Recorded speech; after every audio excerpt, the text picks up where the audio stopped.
사람의 진정한 평화는 외부에서 주어지지 않습니다. 우리의 내면에서 평화가 일어날 때 우리의 삶, 우리의 주변, 더 넓게는 국가, 사회까지도 평화로 가득 차게 되어집니다. 우리 내면에서 분노가 식어야 합니다. 욕망이 꺾여야 합니다. 그것을 예수님께서는 자기를 부인해야 된다. 그리고 자기 십자가를 지고 지기만 하면 안 되고 나를 쫓아야 된다 그래요. 자기 십자가를 지지 않고 나를 쫓지 않는 자는 내게 합당치 않다 그래요. 그런데 십자가를 졌어요? 안 쫓아가요. 자기 자리에 멈춰 있어요. 그리고 슬그머니 십자가는 벗어던지고 세상의 면류관을 쓰기를 원해요. 이것이 기독교 2000년 동안 교회 안에서 끝없이 반복되고 있고 벌어지고 있는 변질, 또 신앙적인 비극이라고도 할 수 있겠습니다. 우리 대한민국에 이단이 세계에서 가장 많습니다. 압도적입니다. 자칭 재림 예수, 자기가 성령, 자기가 하나님이라고 하는 사람들이 대한민국에만 50명이 넘게 있습니다. 그리고 그들을 추종하는 세력이 어마어마하게 많습니다. 왜 그렇습니까? 이단은 전도를 밖에서 하지 않습니다. 교회에서 낚시합니다. 교회를 상대로 포교를 한다는 거예요. 그런데 걸려 넘어진다는 거예요. 어마어마하게 많죠. 진위면 롯데제과 그 위쪽에 큰 교회, 뭐 사랑 어쩌고 하는 이런 교회라는 간판을 건 큰 이단이 있습니다. 원래는 예수 왕권이라고 하는 것으로 오산에 예전에 LG 산전 바로 옆쪽에 창고 빌려서 조그맣게 시작했었는데 해는 있고, 그 사람들은 입을 쫙 벌립니다. 입을 벌리고 하나님의 말씀을 받으라 그래서 예배 시간에 입을 이렇게 벌리고 있습니다. 한 번에 떨어지지 않게. 그리고 입에다 집어 넣어주는 게 뭡니까? 축복, 성공, 형통.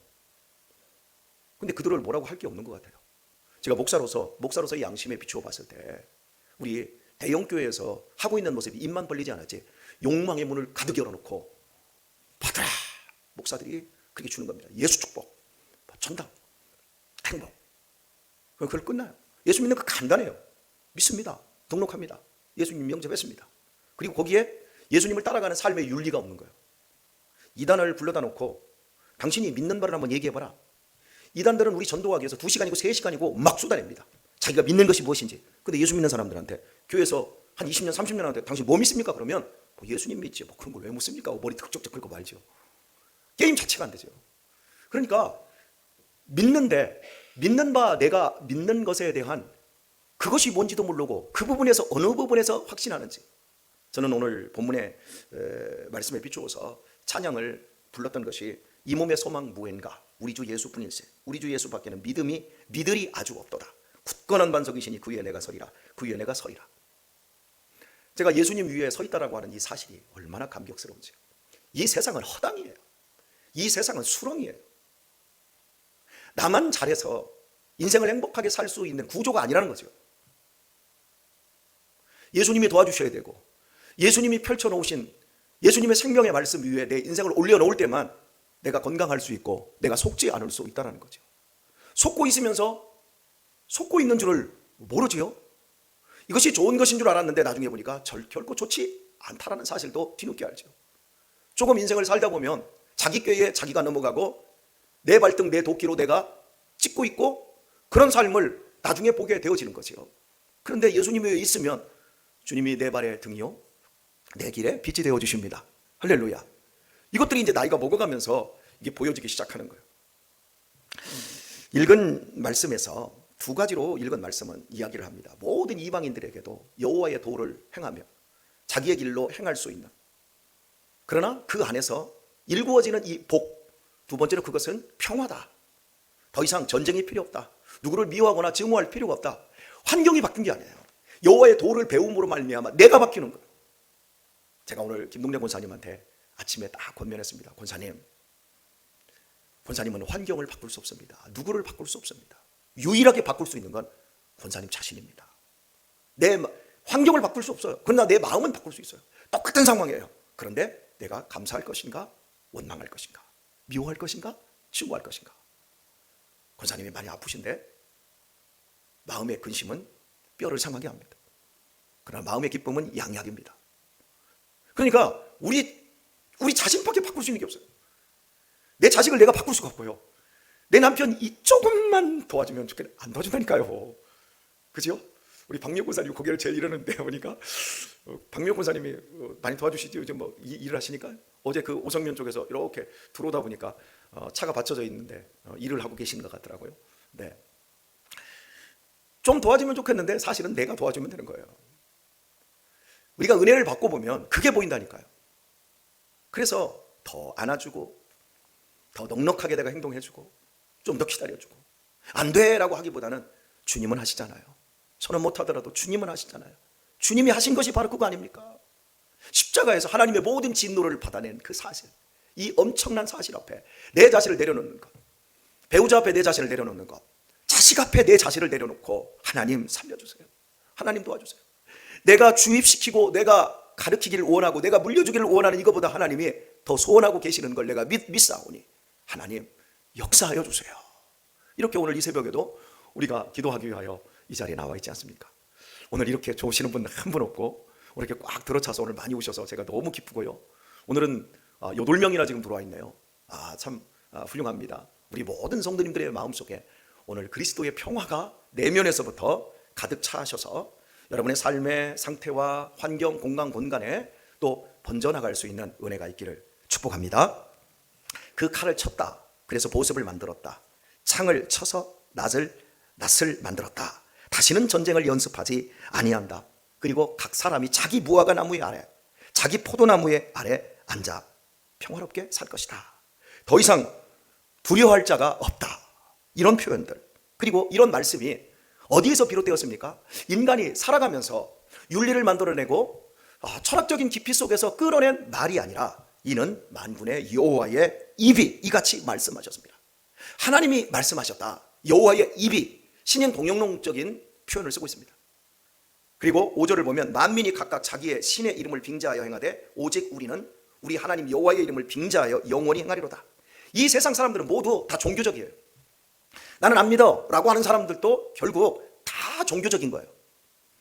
각자 자기의 신이 있는데 그 신이 뭐입니까? 자기의 느낌, 자기의 생각, 자기의 주관이 결국 신인 거예요. 그러나 우리는 내 주관이나 내 생각을, 내 감정을 믿지 않아요. 내 감정이 아무리 뒤틀려도 나는 하나님을 믿습니다. 왜? 하나님의 입으로부터 나오는 말씀만이 진리이기 때문에 그렇습니다. 오직 우리는 우리 하나님 여호와의 이름을 빙자하여 영원히 들으리로다가 아니라 행하리로다. 우리의 삶을 그 반석 위에 올려놓는 거예요. 제 동기 목사님이 5월 1일에 세상을 떴어요. 제 신학교 때 둘도 없는 단짝이자 저보다 나이가 10여 살 많은 형님입니다. 그런데 형수님이, 그 사모님이, 목사님이 세상을 떴는데 경황이 없는 거예요. 그래서 저를 잊어버리고 있었던 거예요. 그러다가 어제 그저께 저녁에 전화가 왔어요. 마른 하늘에 뭐 벼락이 친다고 하죠. 그래서 왜 그랬냐, 왜 생각을 못했냐 그랬더니 경황이 없더라는 거죠. 그만큼 남편의 죽음은 정신을 차릴 수가 없는 거죠. 그러다가 남편 핸드폰 이렇게 보다가 제 이름을 보고 아차 싶어서 전화를 했다고 하면서 우시면서 전화를 했어요. 그래서 어제 바쁜 중에도 뭐 다 끝났는데 찾아갔어요. 뭐 이게 마지막이지요. 뭐 이 세상에서 홀 사모는 남겨지면 뭐 다시 볼 일이 있겠습니까만은. 그래서 어제 가서 문상도 아니죠. 그래서 가서 이제 만나 뵙고 좀 위로해드리고 오는데 사모님이 이런 말씀을 하셨어요. 정신을 차릴 수가 없어요. 이 허전함, 이 고통, 이 마음을 어떻게 해야 될지, 그런데 시간이 해결되리라고 생각을 하지만 정말 힘들겠어요. 그럼에도 불구하고 이 상황에서도 저는 계속해서 제 입으로 감사를 외치고 있습니다. 감사를 선택하며 살려고 무던 노력을 한다 그러더라고요. 그래서 제가 사모님, 감사를 선택하지 말고 그냥 있는 그대로 하나님 앞에 그냥 드리세요. 나 힘들어요. 울고 싶으면 엉엉 우세요. 그랬는데 그 사모님은 아니요, 충분히 울 만큼 울었어요. 저는 감사를 선택할 거예요. 우리의 인생 속에서 우리의 감정보다도 더 뜨겁고 치열한 것, 그래서 우리로 하여금 행하게 하는 그 원동력이 하나님의 말씀이라니까요. 우리는 그런 사람이에요. 이렇게 무시무시한 사람들이에요. 이 정도인데 우리가 평화를 이루지 못합니까? 그 이유가 뭘까요? 생각 없이 흘러가는 시간들, 하나님의 말씀을 잃어버리고 망각할 때 우리는 하나님의 말씀 위에 서지를 못해요. 그리고 우리의 욕심을 채우고 자기의 분노를 다스리지 못한 채 자꾸 끌려갑니다. 오늘 제게 한 주어진 10분, 늘 일상적으로 하는 그 시간들 속에 제가 한 10분 정도 시간을 여러분에게 좀 할애를 해서 오늘은 좀 무시무시한 얘기를 좀 해드리고 우리가 왜 평화를 계속해서 추구해야 되는가를 생각을 해보았으면 좋겠습니다.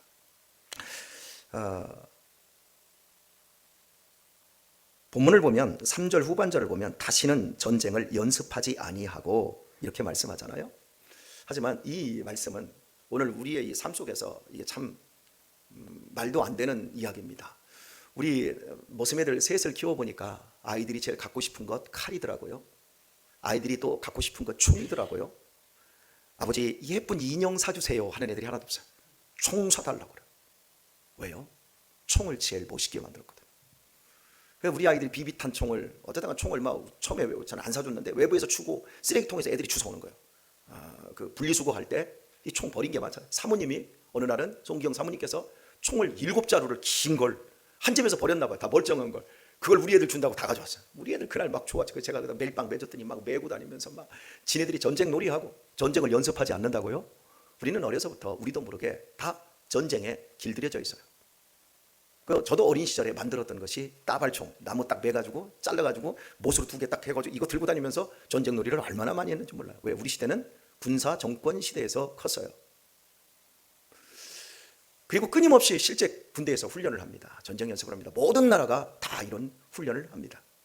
그런데 전쟁이 얼마나 무섭다는 걸 몰라요. 우리 아이들한테 야 비비탄총 소를 쏘거든요. 총은 절대 사람에게 겨누면 안 되는 거야.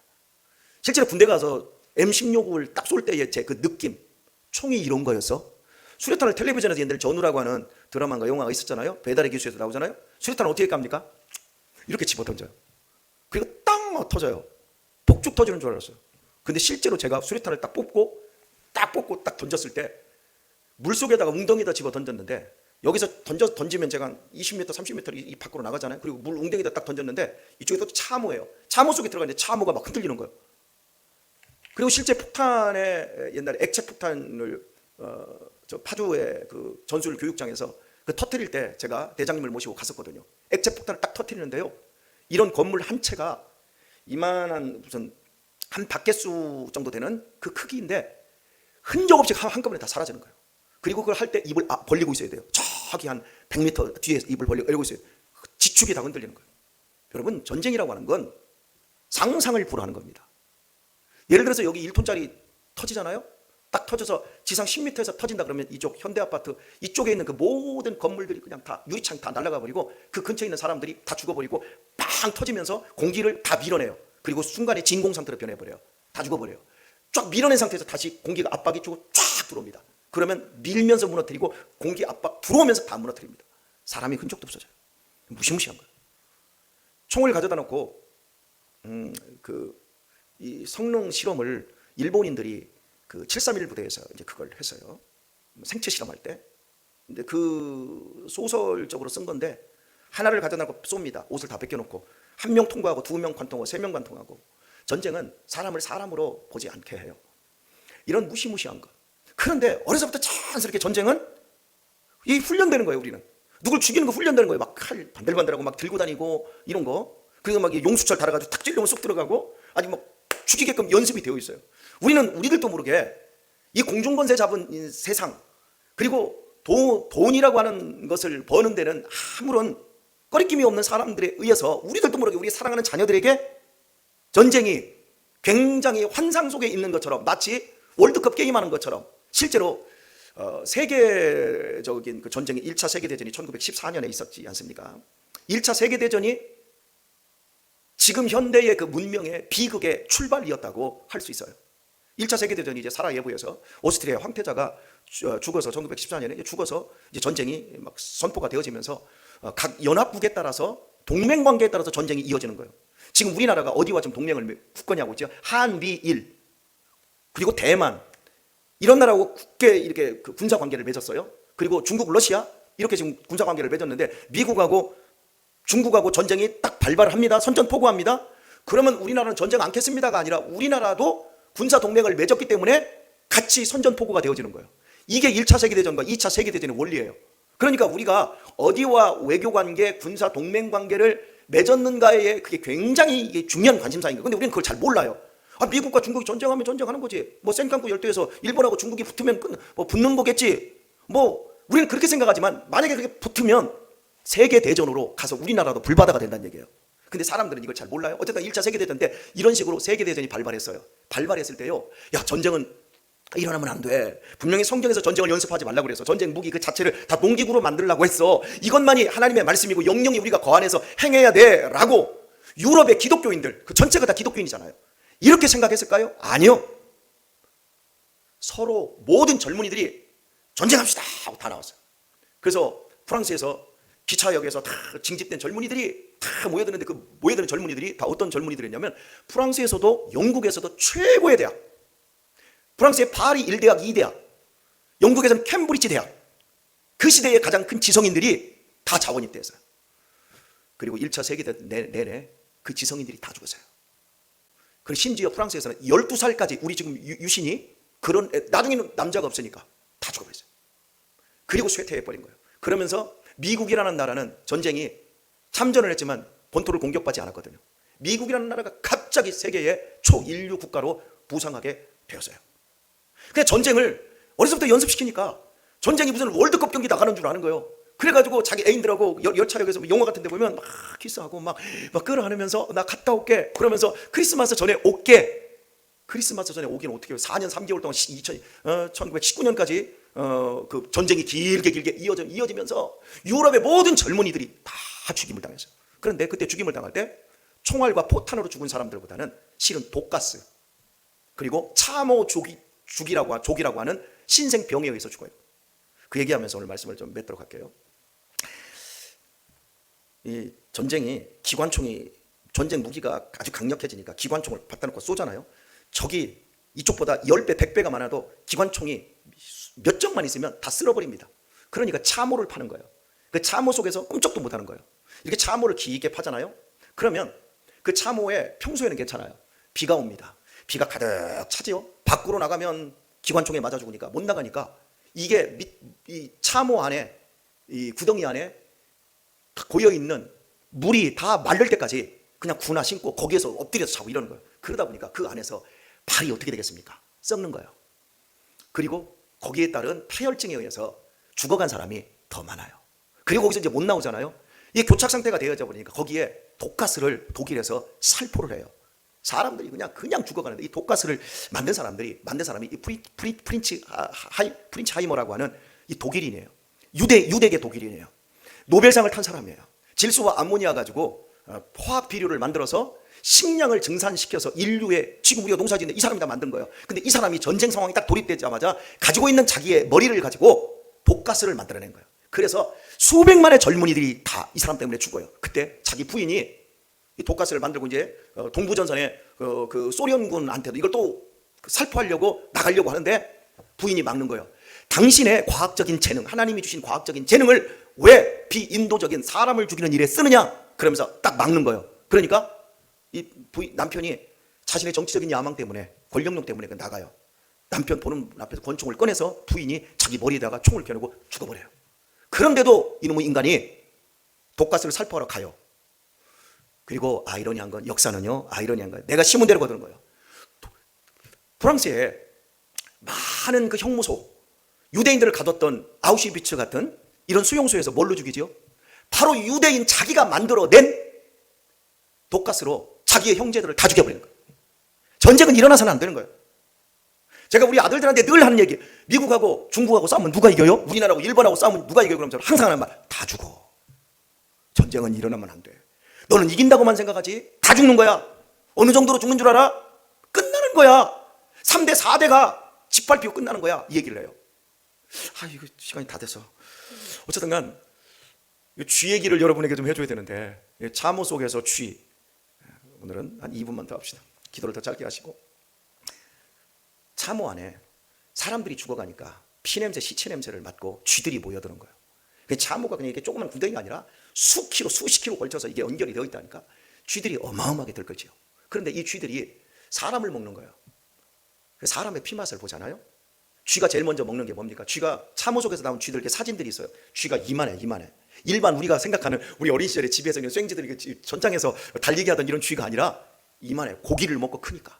그리고 얘들이 공격성이 어마어마하게 큽니다. 제일 먼저 사람을 파먹는 것은 눈을 파먹어요. 눈을 파먹고 입으로 들어가서 간을 싹 다 먹고 합니다. 이렇게 쥐가 수백 마리, 수천 마리가 들어오는 거예요. 그러면 그 참호 안에는 부상병들이 있어요. 이것들이 고기 맛을 보니까요, 공격적으로 바뀌어버려요. 이렇게 자다 보면, 부상병들이 자다 보면 자기의 환부를 뜯어먹는 거예요. 산채로 죽입니다. 이게 전쟁의 비극이에요. 그래서 이제 고양이를 투입해서 이걸 잡는데 고양이가 잡혀 먹어요, 이 쥐한테. 왜? 고양이 크기나 쥐 크기니까 고양이들이 다 도망가요. 그래서 그 쥐를 잡기 위해서 그 연합군에서 개 있잖아요, 사냥개 아니면 이 쥐를 못 잡는 거예요. 이 비극. 그래서 모든 젊은이들이, 그 시대의 사람들이 전쟁을 환상으로, 이기기만 하면 우리가 돈을 벌 수 있다는 환상 속에서 전쟁을 연습하고, 그 지성인들까지, 그 캠브리지 대학생들까지 다 나가가지고 모두 다 시체가 돼버리고 역사가 퇴보하고, 전쟁은 일어나면 안 되는 거예요. 저는 크리스찬으로서 여러분들에게 제가 어떤 평화주의적인 어떤 그런 발언을 지금 하고 있는 게 아니라, 오늘 본문에서도 우리는 하나님의 말씀에 영원히 서야 될 사람들이에요. 내가 어떤 것이든지 사람을 죽이고 해롭게 하는 일이나 직업이나 장사나 그런 모든 것에서는 우리는 선을 그어야 되는 거예요. 그리고 사람을 살리는 것을 연습해야 돼요. 오늘도 살리며 행복한 하루를 살아가시고, 내 인생은 예수님의 반석 위에 서 있음을 확인하시며 오늘도 신실한 하루를 살아내시기를 우리 주 예수님의 이름으로 축원합니다.